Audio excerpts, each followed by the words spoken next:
Bien, señor, es difícil, se nos ha puesto difícil entrevistar a Guido Gómez porque Guido tiene un programa de televisión y puede llenar todos los días su agenda. Sin embargo, nosotros, digamos la palabra fea, lo utilizábamos como analista político.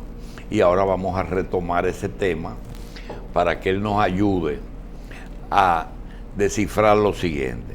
Guido, tú tomaste una decisión y lo que te vamos a preguntar justamente no tiene que ver básicamente con tu posición, sino desde esa posición de miembro del PRD con derecho a disentir y a creer que las cosas no andan bien en tu partido, pero que nadie te puede obligar a salir. La pregunta es, en pleno siglo XXI, en el 2020, 20 años después de inaugurado el siglo, estamos hablando de Danilo, Leonel, Luis e Hipólito. Fuera de Luis, que pertenece a una generación diferente, ¿cómo tú ves esos tres precandidatos? Independientemente de que la Constitución, no, porque eso sabe cómo se resuelve. Bueno, gracias por la invitación. Pero 30 años antes de eso, era la misma vaina. Trujillo, Balaguer, bueno, Trujillo. Eso es lo que... Gracias por la invitación. Lo primero que yo debo decir es que en la sociedad dominicana el liderazgo político se extiende por muchos años. Porque no existen los mecanismos institucionales que garanticen la renovación, el remozamiento, la sustitución. Yo tengo fascinación por las matemáticas y yo le hago cálculos elementales a la gente. La gente se equivoca. Horacio Vázquez fue una figura determinante en la vida política dominicana y ejerció la presidencia 24-28 e hizo una interpretación hasta el 30 que provocó Trujillo. Pero ya el 26 de julio de 1899, 24 años antes, él había participado con Moncácer y Jacobo de Lara en el ajusticiamiento de Lili. Y él tuvo que esperar 24 años para llegar a la presidencia de la República. Un ejemplo, para que tú veas cómo comienza el siglo. Trujillo se instaló en 1930 por la misma incapacidad de la clase política, porque las luchas de Federico Velázquez, de Horacio Vázquez, crearon las condiciones para que él fuese acompañado de nada más y nada menos que un hombre que sin lugar a dudas tenía mucho impacto, Estrella Ureña. Pero salió con Estrella Ureña, pero el año y medio después ya Estrella Ureña y él estaban peleados. Y Trujillo duró del 30 al 61. ¿Quiénes han equilibrado la vida política con posterioridad? Lo hizo Juan Bosch, lo hizo Viriato Fiallo por un tránsito muy corto, lo hizo Joaquín Balaguer y después lo sustituyeron José Francisco Peña Gómez en esa misma escala. ¿Qué ha pasado? Que eso ha imposibilitado una renovación natural del liderazgo político dominicano. Y lo que pasa hoy, en términos de la escena pública, tiene que ver mucho con una conducta, con una trayectoria en la vida nacional. Por eso, en el centro del debate político dominicano hoy todavía están Danilo Medina, Leonel Fernández, Hipólito Mejía y de mi generación, Luis Abinader. ¿Por qué eso pasa? Porque los partidos políticos en el país tienen una carga de personalidad terrible, y yo quiero decir con el dolor de mi alma que ya no existen los líderes políticos tradicionales, sino que aquí el líder político es el que tiene mayor capacidad presupuestaria. El presupuesto. En el PLD, el líder es quien administra el presupuesto. En el caso, por ejemplo, de los otros liderazgos alternativos, yo lo hago como un acto de conciencia crítica. En el partido en que yo he militado por todos los años de mi vida, el error histórico, y aunque es muy cómodo decirlo ahora desde las distancias, el error histórico de sus líderes alternativos consistió en su incapacidad de cohabitar. Porque todos querían ocupar la misma posición al mismo tiempo y eso no creó las condiciones de un proceso de entendimiento racional, inteligente. Y quiero decirlo, muy a pesar de los golpes que se dan internamente el PLD, y pienso que ahora se han desbordado, porque hay elementos de carácter personal en esa confrontación, los PLDistas han demostrado mayor capacidad de entenderse para preservar el presupuesto nacional. No así lo hicimos los liderazgos tradicionales dentro del PRD. Frente a ese acontecimiento que yo proyecto que de aquí al 20 habrá dos grandes bloques de competencia electoral.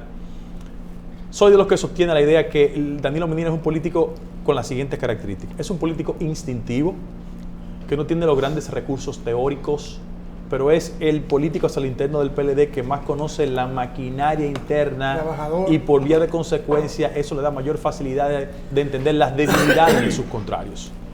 Yo soy de los que cree que el proyecto de reelección tiene demasiadas dificultades. Miren por qué. Porque una fase de imposición interna va a fraccionar al PLD internamente de verdad. Va a oficializar la fragmentación, va a consolidar un bloque en pro de que Danilo no sea y va a alinear intereses no nacionales. Lo otro es hacer presidente a Leonel. Bueno, por ahí podemos hacer este cálculo, en el caso de Leonel Fernández. Mucha gente hace unas interpretaciones un poco antojadizas respecto a la oración que yo hago de Leonel Fernández. Yo he tenido una relación personal de amistad con Leonel siempre, no ahora, siempre, de que era un estudiante. Sí. Sin embargo, anoto y subrayo que quien pactó el pacto de las corbatas azules fue Leonel y Miguel. Y que en las instancias donde yo iba a buscar decisión, todos los que votan en contra mía son de Leonel. Mabel Félix, Mariano Rodríguez, Sí, sí, Hernández Peguero sí. y el expresidente de la Junta Central Electoral, para que la gente vea que amor no quita conocimiento. Ahora, en el caso hipotético de la confrontación Leonel-Danilo, yo lo he dicho y lo voy a escribir, ellos están obligados a hacer lo que llamo el pacto de la desconfianza. ¿Qué es eso? Eso es. Lo primero que debe entender el PLD es que procesalmente una derrota del poder de ellos va a iniciar una carnicería judicial en este país. Ustedes lo saben, ¿no? Y frente a esas dificultades e inconvenientes ellos van a tener que establecerse un pacto mínimo de entendimiento. Ahora, ¿cuáles son los precedentes? Ustedes recuerdan uno. El doctor Hanna estaba en primera línea en ese momento. Julito también. El Pacto de Aviñón, en 1985, fue un acuerdo formal de entendimiento, pero era un acto de conspiración interna, donde firmó Jacobo Magluta y Salvador Jorge Blanco un acto de entendimiento, pero con 2 puñales en los bolsillos. Y la gente se le olvidan las cosas. Salvador Jorge Blanco fue capaz de citar incorrectamente a un poeta emblemático español: mis palabras van al aire, mis lágrimas van al mar, cuando un amor se muere, ¿sabes tú dónde va? Se lo dijo Jacobo. a Jacobo. Entonces, ¿cuál es el inconveniente? Que hacia lo interno del PLD está el siguiente drama. Los candidatos alternativos que bajo la sombrilla de Danilo Medina se han estructurado no consolidan una candidatura con posibilidades de triunfo. Y frente a esa realidad hay una obligatoriedad de entendimiento entre las partes. ¿Qué yo creo que ha pasado? Que la confrontación interna ha generado heridas que no pueden cicatrizar, porque hay temas de carácter personal, hay estrategias no del todo santas, y digo yo, con la responsabilidad que me caracteriza, yo pienso que hay gente hacia lo interno del PLD que podría discrepar de Leonel legítimamente y construir una candidatura legítimamente, pero no le luce hablar mal de Leonel. Yo lo hago de una experiencia familiar. Todo el mundo sabe que yo colaboré con Hipólito Mejía, tengo la mejor de las relaciones con Hipólito Mejía. Yo no pienso igual que Hipólito, pero nunca hablo mal de él en público, porque hay un tema de gratitud que para mí es innegociable como un valor personal. Y no es que todos los caminos conducen de nuevo al Eugenio María de Hostos. No es que la posibilidad de una persona que tú has combatido y vas a seguir combatiendo siga en el poder en caso de que Danilo siga. Ese no es el trasfondo de eso. No. No es eso. Es que yo creo, te digo una cosa con mucha honestidad. Yo, en el 2002, cuando todo el mundo me caía arriba, yo decía que el modelo presidencial más adecuado para aquí era el norteamericano. 2 periodos y para su casa. Yo tengo esa convicción. El tiempo me ha dado la razón. Yo inicié mi argumento diciendo es que no hay una renovación en el liderazgo político dominicano. Julito, el actual gobernador de Puerto Rico, Rosselló, hijo de Rosselló, su papá hace 25 años. Barack Obama tenía toda la vitalidad para presentarse de candidato, pero en Estados Unidos a nadie le pasa por la cabeza hacer una modificación constitucional. Entonces, frente a esos acontecimientos, yo quiero decir lo siguiente. A veces de la dirección de los partidos políticos nos damos cuenta de que hay un descreimiento colectivo respecto a nosotros, porque la cúpula de los partidos políticos tiene más agendas personales que agendas colectivas. Yo te doy un ejemplo de sentido común. La última discusión respecto del tema del código y el régimen electoral, cuando tú vas al análisis, es la articulación de los 2 grandes partidos para hacer un sistema bipartidista donde los partidos emergentes sean decapitados. Mira, el criterio que se ha tenido con el régimen electoral respecto al tema de la cuota de la mujer es un abuso, una desconsideración. Entonces, frente a eso, yo quiero decir lo siguiente. ¿Cuáles son las 2 visiones que yo tengo? Hacia lo interno del PLD, el pacto de la desconfianza. Ellos van a terminar entendiéndose. Olvídate de eso, por más golpes que se den. El problema es cuán creíble sea la unidad. En el caso del espectro opositor, más que buscar resultados entre Luis e Hipólito, yo siento que el acto de mayor inteligencia de ellos debe ser, si están en capacidad, sin importar quién sea el candidato, de transitar juntos. Sí, pero mira, Guido, el problema es que la historia nos dice que todas las divisiones de ese tipo, las disensiones que ha habido, es por la presidencia de la República. Claro, y ahí se está discutiendo eso. No. Si firmo contigo es para que tú seas presidente. Y el otro, y yo no quiero que tú sigas porque me vas a trancar. No, pero mira lo que pasa. Vamos al caso del PLD. Sin importar quién sea el candidato y sus posibilidades de éxito, en el tránsito de llegar ahí, el presidente Danilo Medina tiene las formalidades que le garantizan una tranquilidad post ejercicio gubernamental. ¿Por qué? ¿Por qué? Porque en el marco de la construcción de las nuevas altas cortes y sus personalidades, Danilo tiene la seguridad jurídica y el blindaje. ¿Te lo explico mejor? ¿Los jueces son de él? No. Los jueces pendientes a ser sustituidos, y yo los ya sustituidos, le arman una mayoría. En el constitucional, y si aparece un grupo como Subero y si se le cae ese muñeco que tú dices. Lo que pasa es que un Subero Isa ya no tiene posibilidades de volver a ser ni presidente. No estoy diciendo que sea Subero Isa, sino que toda esa gente que están ahí, incluyendo mujeres. No, yo te quiero decir lo que yo pienso que va a pasar con la Suprema Corte de Justicia. Sí. Pero mira, por ejemplo, el actual Tribunal Superior Electoral, donde yo he litigado, el actual es un tribunal decente. Y yo sé todas las barbaridades que articulan. ¿Cuál tribunal? El actual Tribunal Superior Electoral. El actual. El Superior Electoral. Sí, no el anterior. ¿Y va a haber cambio ahora? Anterior, no. Pero ese te cantaba bingo cada rato. No, pero el otro es un lodazal. Eso es otra cosa. Este no. Este actúa con racionalidad. Pero cuando tú ves la combinación, fue el Consejo Nacional de la Magistratura actual que lo eligió. Y hay racionalidad. Repito, yo estoy pendiente de un fallo, pero hay racionalidad. Segundo lugar, cuando tú vas al Tribunal Constitucional, con los 4 nuevos hay un equilibrio. ¿Por qué? Porque el inicio de ese proceso eran cuotas de reparto político. Ok, déjame ponerte un ejemplo. Vamos a suponer que Danilo pida un break. Pero el problema es que ahí el tema de desconfianza se va a hacer más fuerte. Es lo siguiente. Ok, yo no voy, pero con una condición. Habilítame. De que me habiliten. ¿Cómo tú ves eso? Porque Leonel no lo va a aceptar. Si lo habilito, se queda. Es que el problema son los tiempos constitucionales. Los tiempos constitucionales. Pero yo te puedo responder. Habilítame para el 24. Sí. No para el 20. No, que sea un candidato, que no se vaya con la sábana por el canto. Pero lo que pasa es que el costo que va a tener en términos de impugnación en la sociedad, una habilitación de esa naturaleza, va a impactar aunque la no candidatura vaya, de Leonel. No vaya. Ay, mira, si le habilitan a Danilo va. Va, ¿verdad? Sí, pero mira cuál es el problema. Mira cómo lo lleva. Mira, es que tú también tienes desconfianza. Mira cuál. No, el problema es la incapacidad de rotar en el liderazgo político dominicano. Es que en el PLD hay gente que tiene el entrenamiento para ser candidato. Una fábrica de presidentes. Tienen derecho. En el caso, por ejemplo, de los mecanismos de elección y la perturbación que tiene todo político que en América Latina llega al poder, sabe cuáles son las carencias institucionales y sus consecuencias. Miren América Latina. Y yo estoy convencido que Danilo, gente cercana a Danilo, tiene sus preocupaciones. Eso es legítimo. Ahora, vamos para la Suprema Corte de Justicia. Hoy comienza el procedimiento de impugnación. Todo el que quiera que deposite documentos. Esa Suprema Corte de Justicia tiene que ser evaluada. Y Danilo tiene una mayoría en el Consejo Nacional de la Magistratura que sabe perfectamente cuáles son las características de la elección nueva. Ya el presidente de la Suprema se la puso en la cancha. Ya me voy. No Y el doctor Hernández, que es el último que queda del ciclo inicial, también dijo que se va. Y ahí hay gente que tiene 2 tesis al respecto, que yo creo que es lo más conveniente para la salud del país. Flavio Darío, yo no soy capaz nunca en la vida de hablar mal en contra de Flavio Darío. Nunca. Por un lazo hasta histórico. Flavio está casado con una hija de René del Rico Bermúdez y yo tengo aprecio por Flavio, por competencias profesionales que tiene, fuera de discusión. Sí. Y yo nunca voy a hablar mal de Flavio. Traer a mi buen amigo, hoy embajador en España, Olivo Rodríguez, no sé.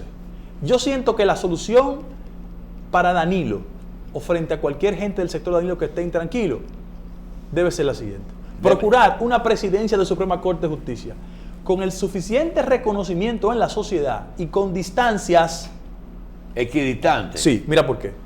Porque un presidente de Suprema no decide, es la mayoría del pleno la que decide. Y ojo, libra por libra hay gente muy competente, pero nadie tiene mayor perfil que Miriam Germán Brito para ser presidente de la Suprema. Pero hay un riesgo con Miriam. No es manejable. No, esa no es manejable.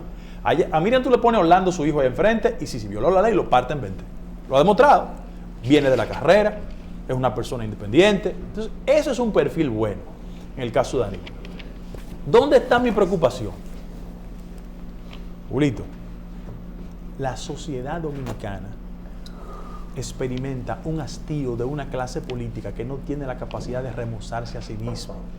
Que sobre los temas esenciales de discusión del país, aquí la clase política no opina. El ciudadano que no está viendo y vive en la Francisco Villa y esa parte de atrás, siente que sus problemas individuales del día a día, de la inseguridad, de la falta de agua, de la crisis del sistema de salud, de las dificultades que tiene el sistema educativo, la clase política no habla de eso.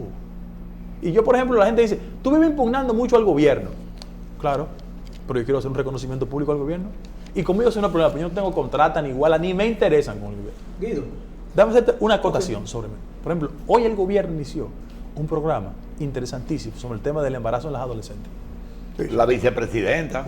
El gobierno. No. Eso es el gobierno. 25% de los 200.000 embarazos son Eso es el adolescentes. gobierno. Muy bien. Las cifras estadísticas son traumáticas. Es un sobre programa todo de en el gobierno. sur. Es un Eso programa- es solamente un programa de gobierno. Entonces, ¿tú no crees que es posible que la clase política, independientemente de la competencia del 20, nos sentemos todos a decir, miren, aquí hay 4 problemas estructurales que tenemos que juntarnos? Ustedes son gente del sector salud.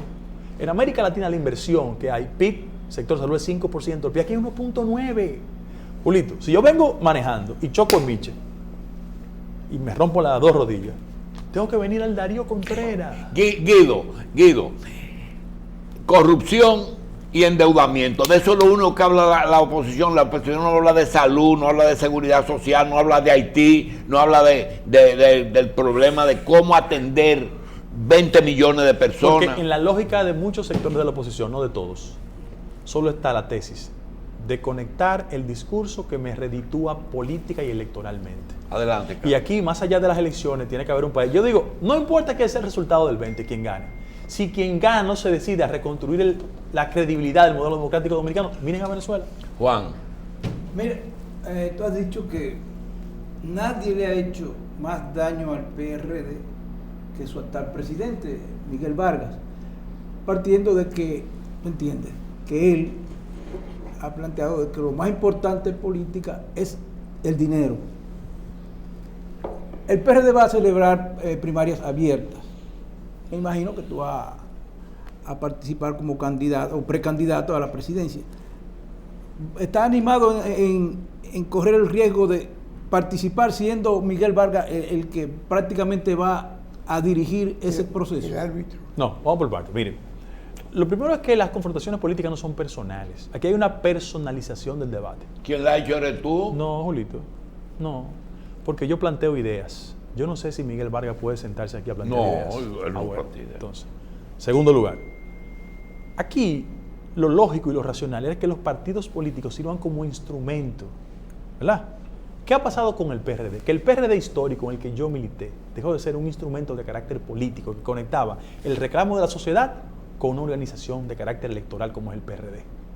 Y yo hago mis valoraciones en función de resultados. Hace 10 años el presidente del partido gestiona institucionalmente el PRD. ¿Cuáles han sido los resultados? Pasamos de ser un partido significativo a un partido bisagra. Ahí están los resultados. Esto no es personal. Si mañana el PRD tiene 50% bajo su gestión, yo lo digo públicamente, no es personal. Segundo lugar, ¿es el PRD el partido que desde el punto de vista del gran debate de las ideas participa? ¿Dónde está la propuesta del PRD sobre los temas esenciales? Ninguno. Nos hemos reducido a ser un partido que anda procurando empleitos por ahí, y cooptando desde una nómina a un club de tránsfugas. Para mí la política no es eso. En función de ese argumento he dicho lo siguiente. ¿Tú crees en el PRD histórico? Claro que sí, y sus Pero eso es un razones. pensamiento que ya pasó a la historia. No, Julito, el sentimiento, Tú lo representas. el sentimiento del PRD está ahí. Tú tratas de representarlo. Mira, hablar en primera persona nunca es elegante. Bueno, pero hay que- te voy a decir una cosa. El más enconado de mis contrarios, ¿sabe que yo pongo? Las S donde van, las I donde van, y tengo un pensamiento respecto de un tema. A mí nadie me va a escuchar decir, como dice Miguel Vargas, hemos abrido la puerta del partido. Porque es que hay una deficiencia en la clase política en términos generales. Esa es la verdad. Pero vamos a retomar el tema. Frente a ese acontecimiento, yo quiero decir lo siguiente.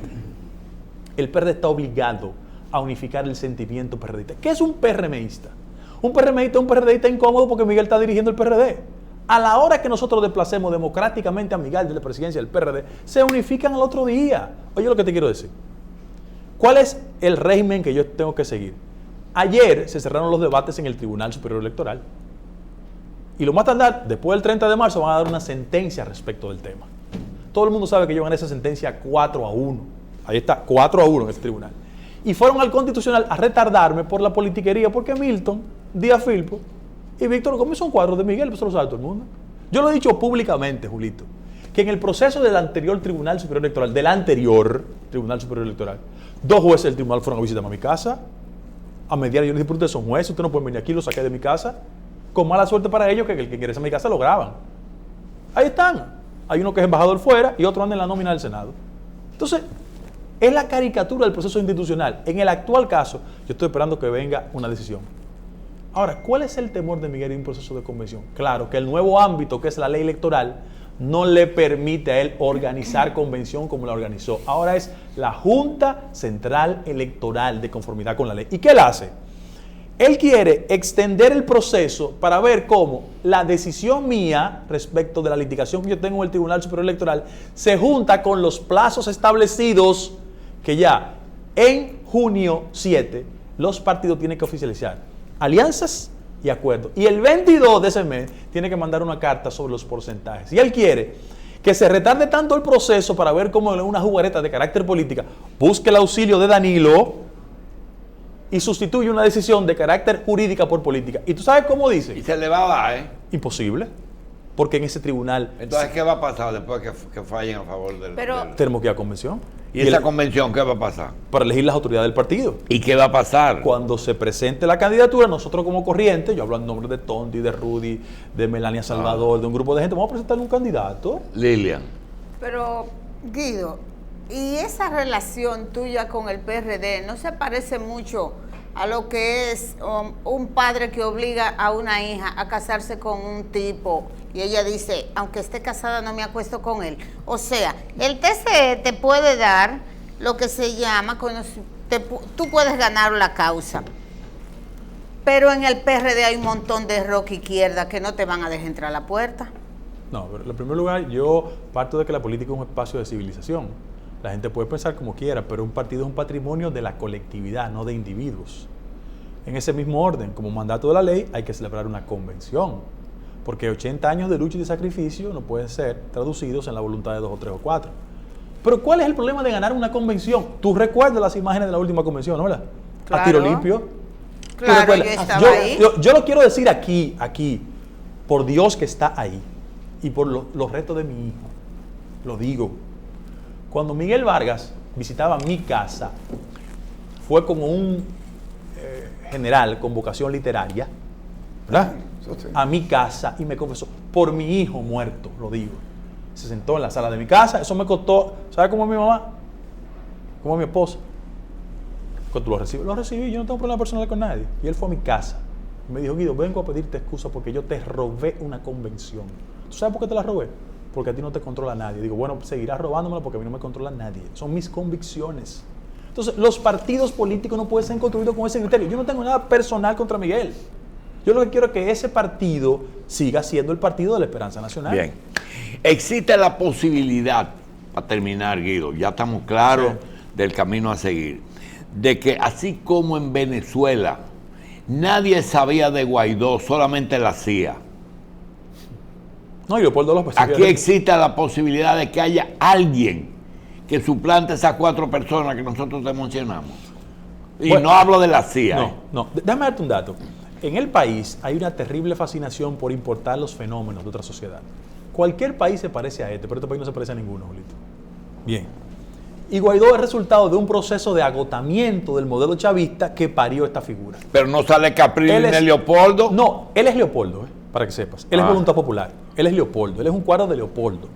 Porque lo que hizo fue el chavismo madurismo fue que eliminó todos sus competidores. Capriles tiene 15 años en la costilla. Entonces, Leopoldo para no meternos en Venezuela, no hay posibilidad de replicar eso, ¿verdad? No, porque el contexto de la sociedad dominicana de hoy en día no se parece a Venezuela. Yo lo que sí creo que si en el 20 quien gane las elecciones no reconstruye la credibilidad del modelo político dominicano, aquí vendrá un vengador social. Si en las elecciones para autoridades del PRD, tu corriente o la corriente del grupo de ustedes sale exitosa, ¿tú asumirías la posibilidad de una candidatura presidencial? No, yo trabajaría 24 horas para la unificación del bloque liberal y progresista que por muchos años encabezó el doctor Peña Gómez. ¿Qué te falta Que a ti para ser un incluía- candidato presidencial? Que incluía que la gente me aspire. Tú sabes que aquí mucha gente aspira, pero la gente no lo aspira.